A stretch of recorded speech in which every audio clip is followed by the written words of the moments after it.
The CP Republic is brought to you by Smart and Talk and Text. And welcome to the newest episode of the CP Republic. Ako si PR. And Jam. And it's a late night. Pero gising pa kami just to... Ito na yung umaga natin eh. The late night is our morning. late night. Ito ay patuloy pa rin ng recording namin. And kung ayaw nyo panoorin, huwag nyo panoorin. Basta magbabalita lang kami. Kung ayaw nyo makinig sa balita namin at ayaw nyo pag-uusap, pakinggan discussion namin, it's up to you. Just don't make any comments, just leave, okay? Because these comments will be deleted anyway. Sayang yung effort yung mag-type na... Sabihin nyo na boring or what. I don't care because we're here to discuss about the news. This is not a review segment. The review segment is mamaya pa. So, isa pang video yon. This is about the news of ano mga nag-transpire sa mga sa cellphone world. Oh, yeah. So we have to emphasize, this is a news segment, not a review segment. With guys. our opinions. Yes, this is our news segment with our opinions regarding sa mga balita na ibabalita namin. Puro kayo review, hindi nyo naman naiintindihan mga review yung pinapanood nyo. Huwag daw tayo mag-English, huwag daw tayo Anyway, let's get straight to the news. So, ano ba yung unang balita natin siya? Okay, so meron tayong... Samsung muna. Samsung. Meron tayong marami actually yung phones na dumating. Yes. And then, pero ang ano natin, dito muna tayo sa newest smartphone ni Samsung. It's not the S7 or the Note 7 because we talked about the Note 7 before and the S7. This time doon tayo sa medyo entry level. So this is the Samsung Galaxy J2 DTV. As we all know, the J series is the affordable line of Galaxy smartphones ni Samsung. And this time, they've launched their first DTV Joke ako dyan eh. Ano yan? J means Jologs. So yun yung presyo na well, joke lang yun syempre. Joke lang. The J series is more on yun nga, sa entry level. And may nagsabi sa akin, sabi ni Samsung, ito yung world's first na ng Samsung na DTV. Pero may nag-comment sa akin, meron doon nilabas ang Samsung sa Brazil na DTV. Although, ang sabi sa amin is this is the first, di ba? Na DTV ni Samsung. And this one is utilizing yung ISDBT na digital signal. Kasi dalawa yun. Meron tayo nung signal, yung standard sa Europe. Actually, marami yun pala. Meron sa Europe, sa ibang bansa. Pero yung gamit natin sa Philippines is based sa Japan. So, what we have dito is yung digital na technology na based doon sa Japan. And compared sa analog technology, analog TVs, ito si digital mas malinaw. Mas maganda, mas malaki yung bandwidth na nadadala nito, which means mas maraming data like ano yung next program, ano yung mga subtitles, pwede niya idagdag doon. Kasi mas malaki yung data na kaya i-handle ng digital na TV na signal. I'm not sure if we discussed this before, no? Sa mga Star Mobile. Star Mobile, we talk about a lot of sa TV about smartphone. 2 years na DTVs. yata sa City Republic. Marami. Yeah, so yung naman, talagang iba yung digital. Kasi it's like watching a DVD. It's like watching YouTube. It's ibig sabihin, ganun kalinaw. Kasi yung analog, di ba, nakikita mo yung parang yung static, di ba? Yeah. Yung mga nakasanayan natin sa mga TV phones dati, no? Hindi ganun yung quality kasi talagang digital siya. So, pag nag-static ang digital, Analog yan. I mean yung equivalent ng sa digital, no? Parang yung nagdalag or yun. The good news is, nagamit naman yung digital TV ngayon eh. Although not entirely in the whole Philippines. Pero at least here in Metro Manila, meron. At least in some provinces, meron. As mentioned by Samsung, meron na raw sa DTV signal sa ibang provinces. Although di lahat meron. It's either 1 or a 0 pag digital. Yeah. So if it's either meron kang makikita or wala. That's the point of digital. Mas malinaw talaga. Hindi guarantee na kung meron cellphone signal, may DTV. No, that's not connected. Hindi non-secure yun.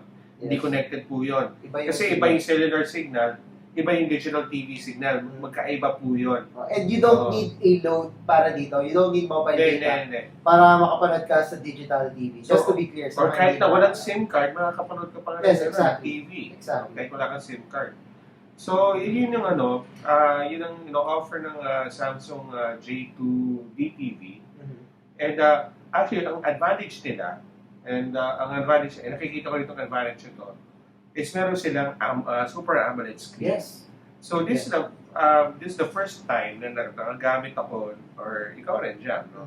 Nagagamit ng digital TV na naka-Super AMOLED. Kasi most of the time, IPS na yata yung pinaka. It's always IPS, mga na-try natin sa Star Mobile at sa Cherry. Wala na si Super AMOLED kasi mostly Wala kasi Samsung lang yun eh. And for Samsung, Super AMOLED, they Yes. up the ante, no? Oo. Na, kami naman po sa Super AMOLED. Lagyan natin sa Super AMOLED yan. Kasi Samsung is the one Right? who manufactures the AMOLED. For a low-end phone, Yes. For exactly. a low-end phone. Super lagyan ng Super AMOLED. AMOLED. It's a pretty Ganda nice na. feature. And Yeah. kasi nga, since this one is talagang focused sa DTV, it's really parang dapat talaga i-focus natin. Focus natin maganda yung display. Kasi we're having a DTV That's smartphone. their That's, bread and butter. Probably, and this is also yung parang biggest selling point ni J2 DTV, the Super AMOLED display, because the Super AMOLED display is really vivid, ang ganda ng kulay, and even when you're outside, mapapanood mo yung Yeah. pinapanood mo. Although nung time na yun medyo cloudy, pero mapapansin mo, kahit nasa labas ka maliwanag, ano pa rin, magagamit mo pa rin talaga without problems yung J2 DTV. Yes. So, isa pang advantage nito is yung kanya software. We all know it's using a touch PC, it's Android. Pero yung napansin mo ba rin, yung ginamit mo yung digital TV na app, maganda yung kanyang yung, di ba, scanning? Yes. Ang bilis ng scanning niya. Alam mo ba, ang bilis ng scanning niya napansin ko. Nag-scan ako ng channels, sobrang bilis niya compared to other smartphones with DTV. Pero natutuwa rin, di ko siya napansin eh. Pero ang napansin ko dito is, pag kunyari, nanonood ka ng TV, tapos na-press mo yung home button, the notification na nanonood ka pa rin ng channel na yun will pop out. Yeah. So for example, nanonood Sa ka ng, notification, no? yes, so nanonood ka ng channel 7, no? Na accidentally na press mo yung power button. No? Pag in-on mo yung power button, sa notification mo that you are watching channel 7 or channel 2, which is hindi ko naranasan yan sa mga ibang sa ibang digital smartphones with DTV. So, parang mas superior yung kanya digital, yung application niya, no? They tweaked it. They tweak it, yes. Oh. And not only that, pwede ka rin mag-record just like other... Well, just like other Pero, alam mo what you need to have a memory card kasi you cannot record it under. I'm not sure with the J2, no? Pwede, alam ko eh. Pero parang, syempre, it's kasi sa mga iba, hindi pwede. it's You need a memory card. 8 gigs lang siya. I mean, if you want to, talaga na marami. I've tried sa Cherry or sa Star Mobile, you need a memory card eh, kahit na may sapat na ba. Need talaga memory card. I'm not sure with the J2 tayo. Pero, yun nga, para sa akin, oh yeah, another thing. okay. It has may mga iba naman. The Flare Star S-Play. Mobile. Star Mobile. The Flare S-Play. No, yung Star Mobile, wala silang Wala ba? Hindi. Meron sila Night Spectra. Yeah, that's a night spectra. Which is, I'm going to state my next point. As I'm looking at this picture, no, yung mga katulad ng Night Spectra, mga katulad ng Flare S-Play, kakahiwa na yung mga antenna nila. Ito, wala ba si Spectra? Yes. Oo. Hindi matandaan. Yes. Hiwalay. Actually, yung antenna ni Night Spectra, hindi yung parang kay Flare S-Play na Sinasaksak. napakala mo stylus. Oo. Kasi nasaksak mo din, pero hindi, it's just like an extender. Okay. Pero you still need it.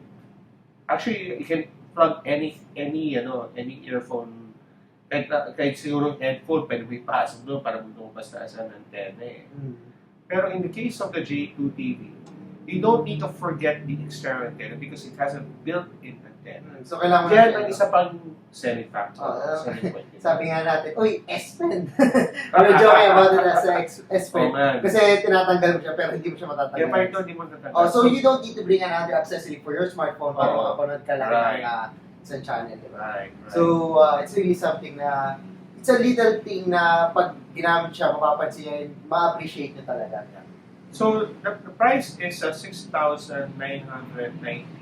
And it's, of course, mas mahal ng konti compared to the likes of the Star Mobile and Cherry. Pero, this is a Samsung. And Exynos ang gamit ng processor dito ba? hindi ba, MTK? Alam ko, Exynos. Not sure ba? I've checked sa GSM Arena. What they've posted doon is, we have to double check it again. Ang inano nila is, tawag doon. That should be interesting. Exynos yata eh. Not sure. As far as I know, we have to double check. Yeah, we have to double check kasi ano. So, yeah. Di ba nag-atuto ka doon? Hindi ako nag-atuto eh. Ay, hindi. Wow. So, we have to check si Sam Mobile. Si Sam Mobile is Yeah, sabi mo. Alam ko na rin susubmit mo yan. double check natin. Exynos. Yeah, it's an Exynos processor. Although it's a low-end Exynos So, processor. interesting. Talaga. Yes. It's also using a Mali P720 GPU. And guys, Pokemon Go works on this smartphone. Oh, sinigurado ni Cham yan. Sigurado ko yan. The Tinanong first na niya thing yan. that I've installed on this smartphone is Pokemon Go. And it works. Oo, may gyro ba? Yun na. Alright, so, medyo may konting kamahalan, pero, it's not bad for a price. You have a Super AMOLED, you have a built-in antenna, Exynos processor pala, hindi pala MPK. Yeah, it's Exynos. That should be interesting. I think we need to borrow the review. Pagdalamin naman daw tayo. Well, ako na. Pero sana. No, mostly pag Well, not really that interested. But if they then that. I'm interested more sa Note 7. Well, Siyempre alam mo naman yan, yung price range siya. Yeah. Both smartphones are quite good for its Yes. price. I mean, 690 is not bad for what you can get sa J2 DTV. Right. Alright, our next news is about the Oppo F1s na nilaunch last week sa Pico. Dalawa. Pico de Loro. Tangas. So, May taon na hindi ako nakapunta. sayang hindi ka nakapunta kasi ang dami namin doon.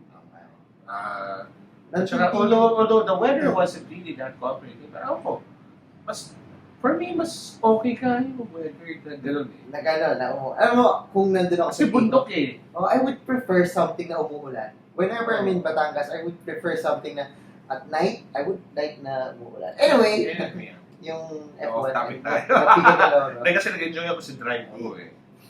Bakit nag-enjoy Tsaka ang ganda ng room ko, ako lang kasi. Ganun mo mag-isa. Yan, hindi dumating yung mga kasama ko eh. Sino supposed? Una, si TJ Okay. of TJS Daily at si Mama Moore of Adobo Tech. Okay ba? Papunta raw siya, tinawag siya ng opisina. Okay. No choice daw siya. Sayang. Anyway. Oppo F1s. Okay, so yung Oppo F1s is not the successor of the Oppo F1 Plus that we reviewed a couple of months back.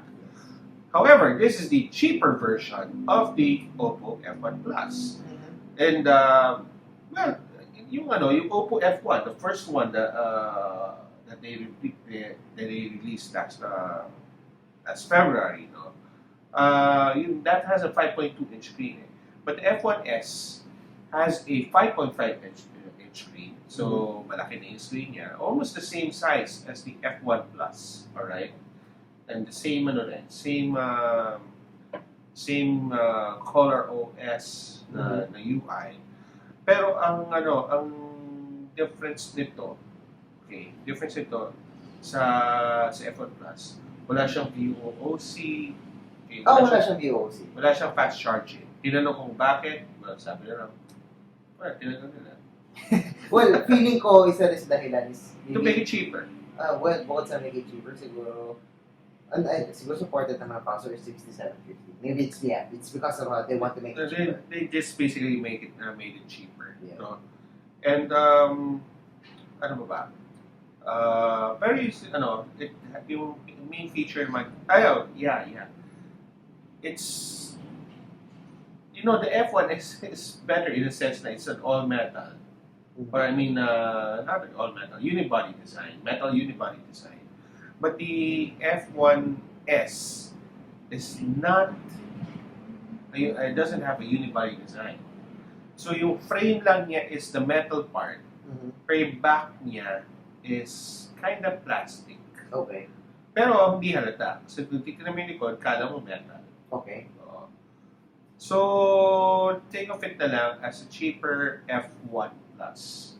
Now with walang VOOC, walang fast charging, no? Tapos hindi unibody design. Pero yung camera naman niya especially the front camera has 16 megapixels. And test naman, well, kind of tested it. First impressions, mukhang okay naman. Madami, it will make your selfie more respectable. Kunyari, kung si Jaman siya na kumukuha ng selfie at hindi kayo nagagandahan, pag gumagamit kayo ng F1s, maglalabas na Mark Macaras sa yung yung picture ni Jaman. Marami kasing features si Oppo. We have Daming notification and some other things na... Because they've been trying to perfect this for how many years? Yes, Oppo started as the selfie smartphone, yun yung branding nila. And that was like 2 years ago. 2 years ago. 4 years. Okay, matagal ng Oppo. They started like 2012. that. And until now, ganun pa rin sila. And so far, we've used the F1 Plus. That was a good. Maganda yung software niya. I mean, the features para sa cellphone. Pang siya Sony. Gagandahan pa naman nun. Kasi pa pala. Yan sa akin pa. Then for me, merong feature ang F1s na nagagandahan ako. Isa yung fingerprint scanner. Okay, so yeah, just like the F1 Plus, mabilis yung pag-unlock using the fingerprint scanner. Pero sa F1s, you can assign a certain fingerprint to open an app. So, big sabihin, ito si Facebook, ito si Twitter, ito si Pokemon Go, ito si Instagram, Exactly. something like that. Yes. Meron pa isa. Yeah, so you can assign, just like what Jam said, no? You can assign each fingerprint, whether it's a built-in app or a downloaded app. Just to be clear, yung kanya yung fingerprint scanner niya is also on the front ng kanyang home button, right? Yes. Okay. Sige. So home button, yun ang fingerprint Okay. scanner. So, it's more paganda yung panghawak mo. Right. Pag fingerprint. So, yeah. It's a But fine. it's convenient. It's very convenient, especially if you just want to check your parang Facebook, your email, o Yeah. parang hindi ka na swipe, open app doon. Yeah. Lagay lang yan. Yeah. Fine. Bukas na siya. Exactly. Really helpful pag nasa commute ka or nagda-drive ka kasi nandun sa Waze na lock bigla. Exactly. Yes. So, diba Yes. sa Waze? Yes. So maganda So biglang siya. namatay yung phone, di ba? Oo. And yun na naman ang kinakalikot mo. So, di hindi ba? ka ganun. Waze, ito yung Waze. So, kailangan mo na tandaan. That's the only Yeah. problem. So Problema nyo na yun. Hindi na problema na phone yun. it's a very very neat feature by Oppo. Hopefully, we could get to see that sa other Oppo phones na meron ngayon. Kasi si Oppo F1 Plus, I believe, 5 fingerprint. So hopefully, they could add siguro in their upcoming updates if they can. So yeah. So, well, we might be able to secure a review in a week or so. Mhm. So, abang-abang na lang tayo dyan. The SRP pala is 12,990. It's already available. And kung tatuloy nyo yung pattern ni F1, well, the F1 is still selling, pero paubos na raw yun. So, ito yung mag-replace. Mukhang maganda naman. At ito na yung lalaban sa 11,000, 12,000 phone segment. Medyo maganda spot for, para sa Pilipinas. Well, ang panawa naman nila is selfie, selfie camera. Yes, this is selfie camera. Maraming nasa gantong price. Yeah. Right, so... Alright. So, well, kailangan nila is cellphone. No? And which will bring us to the best news of the week. Marami music eh. Lalo po natin yung sound effects. Okay. Sayang. Cheap sound effects. Yung pa. Alright. Okay. So, our next news is about Asus. Okay. Now, this issue about the new Asus Zenfone prices are kind of getting hot, no? With comments, you can see these comments in Unbox, in the likes of Yucatec, no? And some other blogs na rin. We see a lot of commenters complaining. Okay, so before we go into that, naiman natin yung presyo yung mga phones. The Asus Zenfone 3 Max with 3 gigs of RAM and 32 gigs of internal storage. Take note, the Max, Zenfone 3 Max now has 4,000 milliamperes of battery. The previous Zenfone Max has 2 gigs of RAM, 16 gigs of internal storage, and a Qualcomm processor, although it's a slow processor, right? But it comes with a 5,000 milliamperes of battery and a laser autofocus camera. Okay, magkano yun? It's 8,000 something. The house price is 495. Yeah. 495, mga ganon. Now, the Zenfone 3 Max, without the laser autofocus, sadly, I don't know why they removed it. And now with the 4,000 milliamperes of battery, but with a bump up RAM of 3 gigs, bump up of internal storage of 32 gigs, and a slimmer profile na all metal, it's priced at 8,995. To give you an idea, the Zenfone 3 Max is actually very light. It's very sleek for a 4,100 milliamps na smartphone. And mas maliit siya at 5.2 inch. So, justifiable yung pagkalit ng storage niya. Ng milliamps niya kasi mas maliit na rin siya. Pero, hindi mo siya feel na 4,100 milliamps. Yeah, and I think people will buy, kasi anyway, with this pricing, looks like it will become a volume driver because I was told by Asus Philippines before the launch, ubus na ang Zenfone Max nila. What? Sold out. And they have no plans of bringing in What? the old Zenfone Max. Ang ganda ng Max. My favorite smartphone. Until now, nasa akin pa siya, mahal siya. And it's I don't think I would like to let go of that phone. I would never. Because it's a very useful phone. I would never I don't let go of that smartphone. May mga nililigaw na sa akin doon, pero ayoko bitawan. So, never! Yep. So, yeah. So, that's priced. That's priced okay. Okay? Now, That's okay. next. Zenfone 3 Laser. Alright.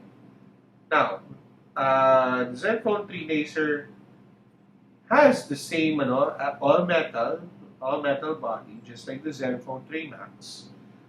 It now has 4 gigs of internal storage of RAM. It now has 32 gigs of internal storage. Dati ba meron? 32 gigs. Hindi ko matandaan. Yung lang yata. Yung 5.5. 5.5S. Ay, 5.5S. Yes, yeah. Kaya yung 5.5S. It's 1,000 yun na po sa Okay. 5.5, which is Sa 8,000. 9, 10, something like that. Oh, okay. And the Zenfone 3 Laser costs 11,995. So, mas mahal na mga 2,000 pesos, 3,000 pesos. Right? 3 to 4. 3 to 4,000 pesos. But, yun nga, you get the 4 gigs of RAM. And you now have a Premium. metal body. It's it's laser. Guys, walang halong yan. Metal talaga yan. Metal yan. Hindi nagsisinungaling si Asus. Although medyo parang generic in design. But, again, it's metal. Metal pa yan. It's metal. Yes. Something na medyo mahal sa manufacturing. It's metal. Alright. Now, let's go to the Zenfone 3. Yes. Kasi, magkano yung hula mo sa Zenfone 3? So, the Zenfone 3 actually, in-expect ko kasi is 3 gigs, 32 gigs for the 5.2. Yes. But, we didn't have that smartphone here. So, I was expecting na starting niya is 13,995 for the 3 gigs, 32 gig. But again, hindi yun yung dumating. Ang dumating is 5.2, 4 gig, 64 gig. While dun sa isa 5.5, dun sa 4 gig, 64 gig, I was expecting it na nasa 16,995. Okay. Pareho tayo. We both, kasi Asus before, as early as the Zenvolution event in Taiwan, we were told that the 5.2-inch will have 3 gig and 32 gig. Even yung kinuha natin yung Zenfone 3 weeks ago, yun din nasabi din sa atin. No? So we didn't expect it. So I kind of, pareho tayo ng 3995 for the 5.2-inch na, assuming it has 32 gig internal storage and 3 gigs of RAM. Pero yung sa sa Zenfone 3 na 5.5 variant, magkano sa'yo? 16,995. 16,995. So that's... I pegged it at 15,995, which is the same price as the Zenfone 2 5.5 That's Zenfone 3. variant with 64 4 gigs of internal Yes. storage and 4 gigs of RAM, Exactly.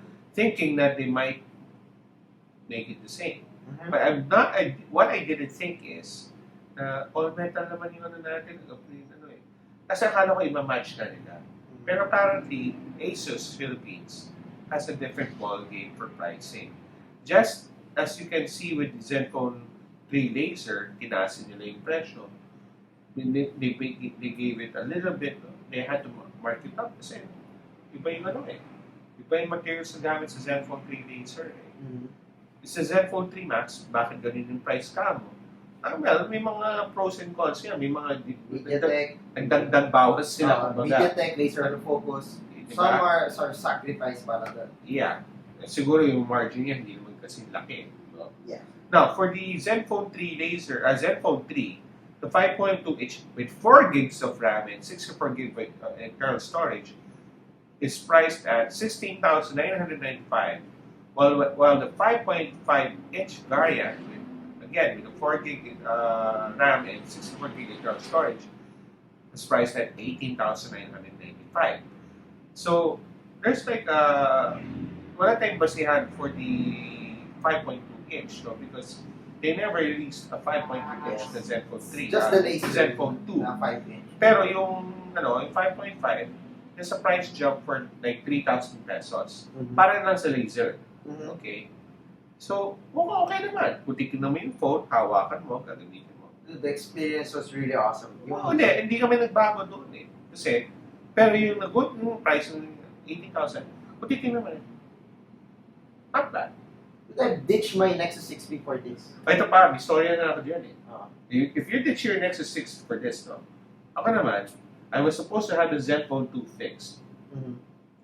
Tapos, after ko nilang yung Zenfone 3, tapos sabi sa akin, Zenfone 2, may problema yung motherboard. No, so, Sige, inyo na yan! forget it. I have the Zenfone 3. Inyo God na yan! damn it, guys. I have the Zenfone 3. Get out. Inyo na yan! May Zenfone 3 naman ako. Kasi maganda talaga yung Zenfone 3 eh. Diba? Guys, compare nyo naman. Diba? Maganda yung Zenfone 3. Ang layo yung Zenfone 2. Camera malayo. Yung performance, as we mentioned sa previous review, diba? Mas maganda pa eh. The camera is even better, diba? Ang laking improvement. Ang laki The ng camera. improvement. God damn, ang laki So, ng improvement. So, yung 3,000 pesos for why not? Mhm. Right? Difference. The battery is great. We mentioned that sa review. Yes. Please check out our review of the It's actually Zenfone 3. better than the Intel powered na 2 times better, I believe. ay nako. Malaki. Malaki yung ano yun. Kasi dati normally, a Zenfone 2, 3,000 milliamperes no, pero grabe naman kumain ng battery yung yeah, kasi yung heat niya. And normally, I would charge my And Zenfone 2. did you experience any heat? Doon, naglalaro ko. You see? Ang highest settings pa yun. Hindi na ako nagpa-power bank sa Zenfone 3 ko. Never na ako nag-power. Actually, right now, I have 27% of my Zenfone 3. Lumabas ako ng bahay at 10 o'clock, 11 o'clock. And I was using the smartphone on a Bluetooth, on a LTE all the time. And now, 27% ko na ako. Ha? Hindi. It's a really amazing na Wala battery. nga lang siya NFC. Who cares? Nobody uses Yeah, NFC. who cares? Meron ako NFC devices, but I don't use that one kasi diretso Yeah. Bluetooth na ako. Alright. Okay, so dito tayo ngayon sa sa Ultra and yung sa Deluxe. Wala tayong pagbabasihan dito, pero siguro pero mamaya na pag-usapan yan. Alright, Asus Zenfone 3 Ultra with 4 gigs of RAM, 64 gig internal storage, 6.8-inch display with Snapdragon 652 tapos yung display pa niya is 4K. Full HD with full- 4K TV processor. Yes. Which is really awesome. Yes. Na, Price at 32,995. The Asus Zenfone 3 Deluxe with Snapdragon 820 processor, 6 gigs of RAM, 64 gig internal storage, priced at 34,995.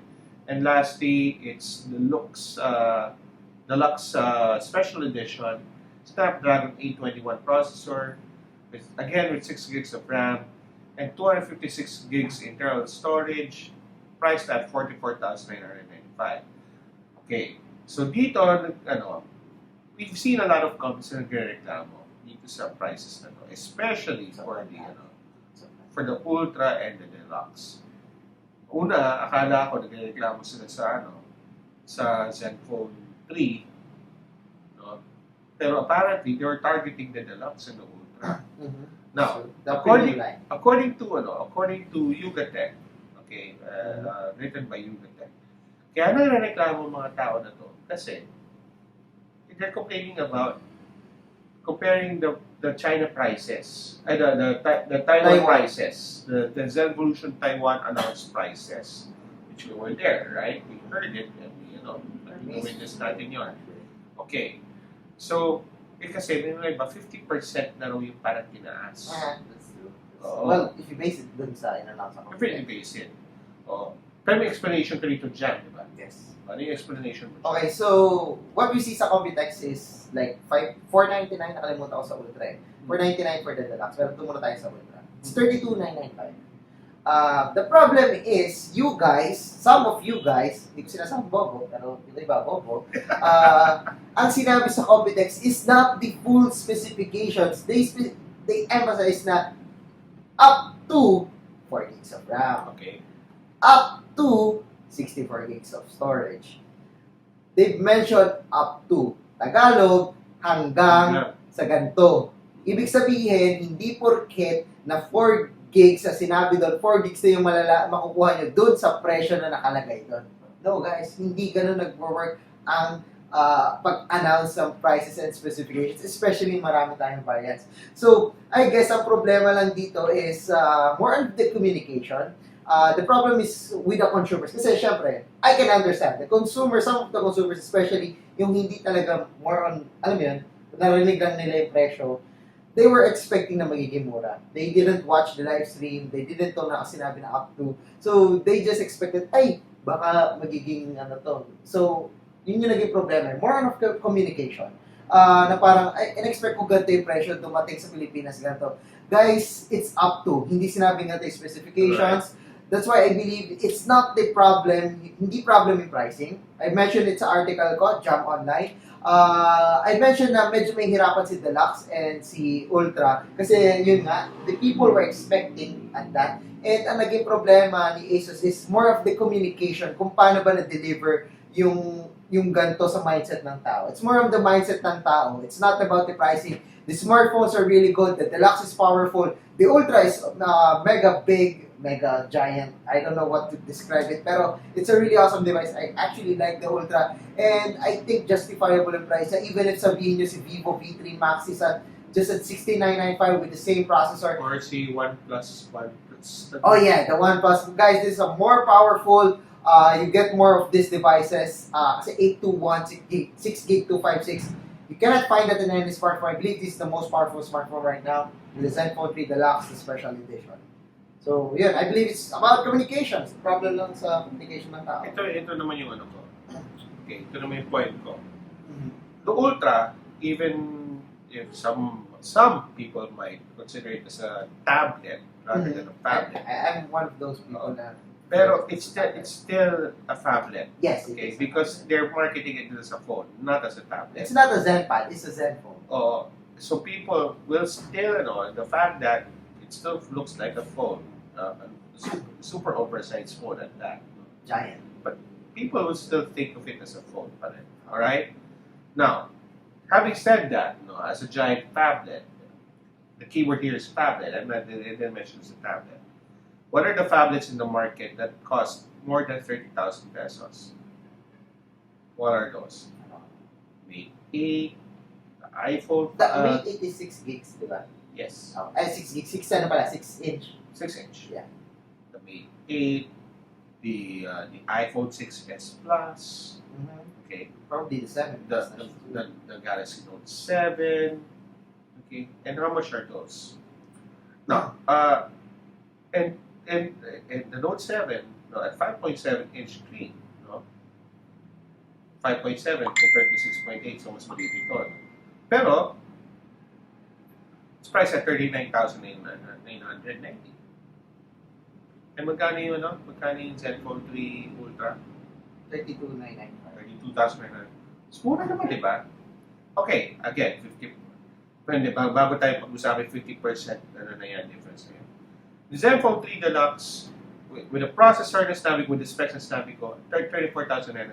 That's 820, 6 gigs. Don't you think that's that's price reasonable, Jam? I believe it's reasonable for what you can get. It's a 6 gigs and then 64 gigs of. Exactly. It's a flagship level. Flagship level. International flagship level, Okay, not local. all right. Now, before we go into that, let me recall na sinabi ni Jerry Shen when we interviewed him after this during this evolution event. What made him go through these things? Gusto niya pasukan natin segment eh. Kung dati-dati, when they launched yung Zenfone, the first Zenfone, anong segment ang pinasukan lang nila? Just the mid-range. Hindi pa nga mid-range. Hindi pa mid-range. Okay. Mid-range is in a sense na sa Pilipinas kasi, sa Philippine market naman talaga, ang mid-range, nagsisimula na yan sa 6,000 pesos and above, right? Or 7,000 pesos and above. Pero kung pag-uusapan natin yung, that would include the local brands, okay? Sa low end sila. Kasi lahat ng prices na nasa less than 10,000. Yes. Correct me if I'm wrong. When they released the Zenfone 2, magkano yung Zenfone 2? 14,999 or 1990. 50,990. What segment is that? Mid-range. Like in the mid-range. Mid-range. Parang meron silang mura. Mid-range. Then, That's where pang Zenfone Go. yeah. Zenfone. Which is cheaper than supposedly yun yung parang Zenfone for the masses. yes, Zenfone okay? for the masses. And now, pero alam nila eh, gusto nila maging number 1, di ba? Hindi nila sinasabi gusto nila maging number 1, pero gusto nila, pag talaga mag-drive, But how can you be number 1 if you're only setting the mid-range and the entry-level segment? You need a high end. And this is where the Zenfone 3 Ultra and Zenfone 3 Deluxe come in. Pang high end nila. Now, pang high end nga yun, pero yung sabi niyo nga, 50% hindi na sa in-announce eh. Pero bukod sa sinabi ni Jam, may up to, which hindi pa naman talaga final ng price. Yeah. Okay? Which is expecting people. Pero yun pa rin, expect pa rin yung mga tao.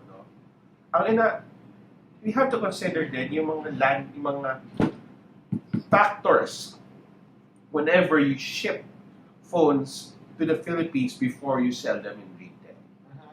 Guys, as I mentioned several times here in this show and in my blog, I've been in the telco industry since 2006. And one of the first things that I did jam at in 2006 when I entered the telco industry was to compute for the price. Compute. Of all things that I've done, dito pa ako natatawa, yung pa yung nagawa ko with my boss. Maynard. And no, hindi si Maynard. Wala pa ako sa Cherry noon. Wala pa ako sa Versatile noon. Okay. Wala pa ako. Sa competitor pa ako noon. And you know how much we were computing to land a 49,999 na SRP for a PDA phone called Dopad? Ha? 49,999. Sa ngayon, siguro nangangawa na kayo 49,999, di ba? Ako, 44 na yun. Oo, di ba? Pero nung time na marami bumibili noon. And ano yung Dopad nung time na yun? Hindi kilala ang Dopad. Ang kilala nun was O2. Oh, and Pero marami pa rin bumili ng Dopad. Now, how did we compute? Ang daming factors niyan. Siyempre, we have to pay for the shipping of all those units, the crates of units. Plus, we have to ship. Plus, okay, so yan, landing cost ka na yan. Landing cost ka na. Okay? Then magdadagdag ka na ngayon ng taxes. dami pa yan. Taxes, marketing fund, Gantong fund, kailangan ko pa ng ganito. mga fund, mga gastos, no? In order for you to compute para maging dealer, magkaroon ng dealer's price. Yung dealer's price, yun ang ngayon ibibenta mo. Saan? Sa dealers. Okay? Now, hindi lang syempre dapat ilang porsyento lang yan. Hindi pwedeng ilang porsyento lang yun. Syempre, kailangan taas naman din yung porsyento para kumita naman si dealer. Debenta na yan. O bukod pa na doon, bago yung dealer's price, nandiyan din yung I said marketing fund, nandiyan din yung credit card subsidy. Madami yan. Diba? Yung marketing fund, papamisa pa nga, wala. Although kasama na rin dyan, syempre yung marketing support mo dito sa dealer. Diba? Kaya ka nga may marketing fund. Hindi nyo alam yun. Kasi yan, wala naman kayong alam dyan eh. Pero kinakwento ko na rin para maintindihan nyo kung bakit nagkakaroon ng mga ganitong steps.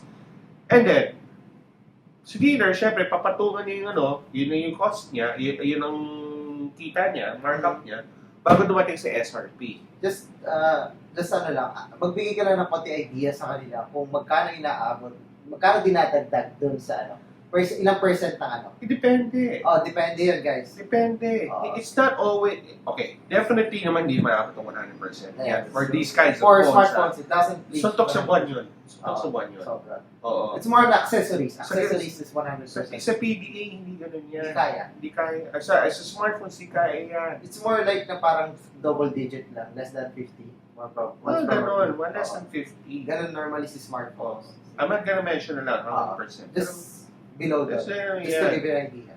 Pero diba, as a negosyante, and the dealer is a negosyante, and syempre, the distributor, and in this case, this Asus Zenfone is the distributor. Hindi to charity, guys. Siya yung gumagawa ng negosyo. Ba't nga ba siya ng negosyo? Para kumita. Hindi to charity, guys. Hindi charity. Hindi naman napapasok si Asus dito para magbigay sa iyo ng murang phone eh. PCS. Napapasok siya ng phone dito para kumita din. And what they're doing right now is more about the branding. They need to do this. And they need to level up, diba? Ikaw, That's true. Diba, after the Zenvolution, we all said it. Nag-level up si Asus, Nag-level diba? up siya. Nahihirapan pero nagle-level up. Pero in order for them to level up, kailangan din nila kumita. Again, sabi nga dyan, hindi ka nag-charity. Dito PCSO. Dito PCSO. And guys, we're not saying this because Asus is our partner. We're technically, hindi naman natin sila partner eh. Or just because napunta kami sa Taiwan and whatnot. Hindi kasi binigyan daw tayong foods. It doesn't matter if we were given phones. We are protecting our dignities, guys. And credibility. No. Like what I've said, I've been in this industry since 2006. Jam has been a tech blogger for how many years? He knows the ins and outs of that. We know what we're saying. And what we're saying is you guys are stupid. Tama nga si Jam. Bobo nga kayo. All you can mutter is, mahal naman yan, gago yan si Asus, mahal naman yan. Hindi nyo naintindihan negosyo. Because none of you guys are negosyantes. Well, just to be clear, hindi lahat. Although yung mga sinasabi lang na feeling nila. None of you guys are negosyantes. Sorry 10 or 5. At kaya, hindi. Kung sino dyan yung mga Negosyante magiging sila, hindi nila sila magre-reklamo. pero karamihan yung mga dyan, nag-aaral pa siguro kayo. No? Walang pambili, in short. Wala kayong pambili. Diba? O buhay empleyado lang kayo. Kasi empleyado lang kayo dahil hindi nyo alam paano maging negosyante. That's true. Guys, I'm sorry if I sound rude here. But we need to wait. But you have to understand because for how many years, ganyan kayo mag-react. Just because pumasok si Cherry Mobile, Star Mobile, and my phone, namumura ng mga derivative na. Sabi niyo, ba't kung nagawa ni na Cherry Mobile, hindi magagawa ni. Dude, iba ang ni Cherry. And hanggang ngayon nga, nagreklamo pa rin kayo pag nagmamahal si Cherry, di ba? And hanggang ngayon, kahit nga mura nga, nagreklamo pa rin kayo si Cherry, di ba? Dude, it's M1 is the first deca for smart. Hindi kayo ma-please eh. Nobody's pleased. Dude, you can only be pleased if you're given a cell phone for free. Fuck you. No? Fuck you. Ganyan ang ganyan lang naman kayo eh. Guys, wake up. No? Asus is not a charity, and nor do any brands. They're not doing business for charity. They need to earn. Business nga eh. And you don't know that. Because ang alam nyo lang is to go to Facebook free and just make stupid comments. That's all you know what to do for how long.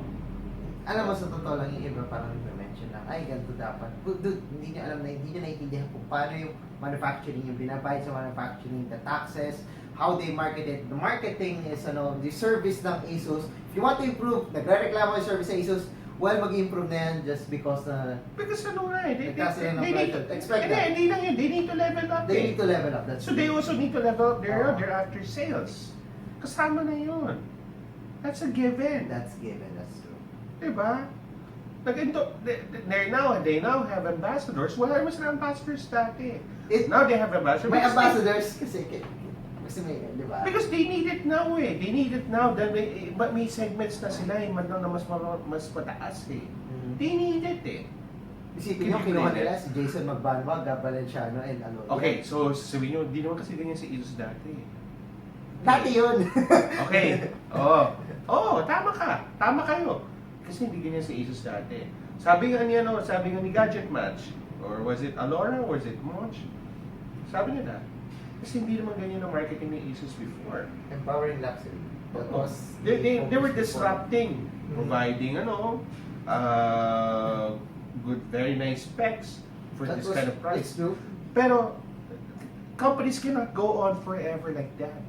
Malulugi And in this case of Asus, again, uulitin ko, gusto naman ng level up ng brand. Why can't you let them? Oo, ganyan ang ginawa nila nung una. Pero again, companies cannot be like that forever. Kasi If they have bigger dreams, and they are dreaming to and you can hear this from our interviews with Jerry Shen. Gusto nila mas umangat sila, gusto nila makalaban talaga ang Apple and Samsung. Why can't you let them? Ikaw, if you want to level up and compete with the top competitor in your field, 'di ba? Kaya ba kailangan mo rin gumastos din? 'Di ba kailangan mo rin na umangat, gumawa ng paraan para angin mo yung sarili mo? But you have to make yourself feel cheap. You have to make it also feel expensive because competitor mas ganoon eh. 'Di ba? And may mga brands na kunyari, like Huawei. And one of them told me, bakit ganito? Kaya naman imura yan eh. Pero kung imumurahin nila yung presyo nila, people will not take them seriously kasi mura yung presyo nila. They have to level up then. You guys don't understand the business. So now we're telling you. It's not just about... We're not telling you to be open-minded sa MLM. That's your business. Pero, be open-minded sa sinasabi namin sa'yo because we're trying to make you guys understand Before what you this business comment, is all about. Before you comment about something sa price, you need to understand kung ano ba yung materials yung ginamit, the specifications, the marketing efforts, the service, taxes, lahat ng sinabi ni Reggie nandito pa sa table na hindi ko na iisa-isa. Walang nagsabi sa akin ganito sasabihin ko sa inyo. This came out from my mouth because I've been in this industry for 10 years. And this is why I did this show with Jam. Para ma-inform. Because that's part of my sharing eh. Sharing ba yun? Sabi nyo, nagdadala lang kami. Fuck you! This is our show and we are actually informing you. No? That's how And I'm sorry if kung ngayon nagmumura na ako. Because kayo rin eh. Ang galing ninyo mag-troll, ang galing ninyo mag-comment na walang kakwenta-kwenta. Well, ito, pagkakataon ko, fuck you. No? We're doing this out of, walang nagbabayad sa amin na para mag-ano dito, gumawa ng show na to. We're doing this on our own free will. Kayo nanonood kayo, thank you. Pero gagaguhin nyo kami afterwards, takinan nyo. Pagsapakan tayo sa labas, hindi kayo makakaangan eh. 'Di ba? Ang galing niyo magdumaban sa internet. Pag nagharapan naman tayo sa labas, kaya niyo ba? Ganon din kayo sa mga cellphones. Pag kayo ang galing niyo ang mahal naman. May pera ba kayo? Tingnan niyo mga wallet niyo. I bet nga yung mga max pala yan. Si Jam, student vlogger. I bet yung bank account niya hindi niyo kayang abutin eh. Sorry ha. I'm this real talk and you guys should understand that. The thing is, you need to understand how the industry works before you comment on something na feeling nyo alam nyo. Ang ina nyo, kala nyo ang gagaling ninyo eh. That ends our news segment for tonight. Our next hands-on review segment will be coming up in the next video. It will cover the Samsung Galaxy Note 7 and the LG G5. Both amazing flagship. Well, hindi ko sabihin amazing. Pero both are flagship smartphones. Na malalaman niyo kung maganda ba or hindi. It's the G5. The Edge has the Note 7. We'll get to know more about that sa susunod na video. And again, pasensya na kung medyo slightly emotional ako dito, pero tang-ina kasi. Tang-ina talaga. No. Magising naman kayo, please. Stop the foolish commenting. Whether it's about our show or no, stop being foolish. In everything. Stop. Grow up, guys. Grow up. Hindi tayo Pinoys na pinagtatawanan ng ibang bansa. Umayos naman kayo. Maging Filipino naman kayo ng ugali. Yung Filipino, hindi yung put tab in a mall na sinasabi niya na comments ni Tota. No. I guess we have to proceed na sa ating... Hindi, cut mo na yan. Alright, sige. Gumagano na ako, ibig sabihin cut mo na yan.